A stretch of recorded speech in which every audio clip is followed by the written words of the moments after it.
20,000 টাকা বেতনের চাকরি করে কেউ 5 তলা বাড়ি করলে আমরা প্রশংসা করে বলি, দেখো 20,000 টাকার বেতনে চাকরি করে 5 তলা বাড়ি করে ফেললো। আর তুমি কি করেছো? বিয়ে বাজারে দেখা হয় ছেলে সরকারি চাকরি করে কিনা।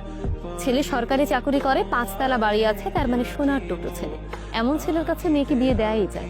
কিন্তু ছেলে সৎ কিনা সেই জিনিসটা কজন খোঁজে? আমাদের সমাজে কে কত বড় বাড়ি করলো, কে কয়টা গাড়ি কিনলো, কার কত ব্যাংক ব্যালেন্স আছে, এই জিনিসগুলো দিয়ে মানুষের সম্মান পরিমাপ করা হয়। যে মানুষটা সব থেকে সারাদিন পরিশ্রম করে অল্প কিছু টাকা উপার্জন করে, তার প্রশংসা করতে আপনি কাউকে দেখবেন না। কিন্তু কেউ যদি 20,000 টাকা চাকরি করে ওই যে 5 তলা বাড়ি করে, সবাই তার প্রশংসায় পঞ্চমুখ। কেউ জিজ্ঞেস করে না ওই 20,000 টাকা চাকরি করে সে এত বড় দালান কিভাবে করল। বরং প্রত্যেকটা মানুষ তাকে সম্মান দিতে থাকে। মসজিদ থেকে শুরু করে এলাকার বাজার, সব জায়গায় মানুষ তাকে সম্মানের সাথে ট্রিট করে।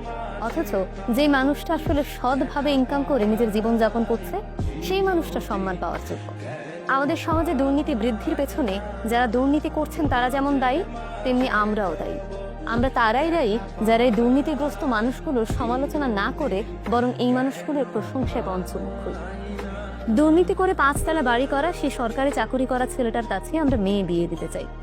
অবশ্য সব সরকারি চাকরিওয়ালা যে দুর্নীতি করেন আমি সেটা বলছি না, কিন্তু সবার আগেই দেখা হয় ছেলেটার ব্যাংক ব্যালেন্স আছে কিনা। সৎ চাকরি করা ছেলেটার বিয়ের বাজারে পর্যন্ত দাম কম।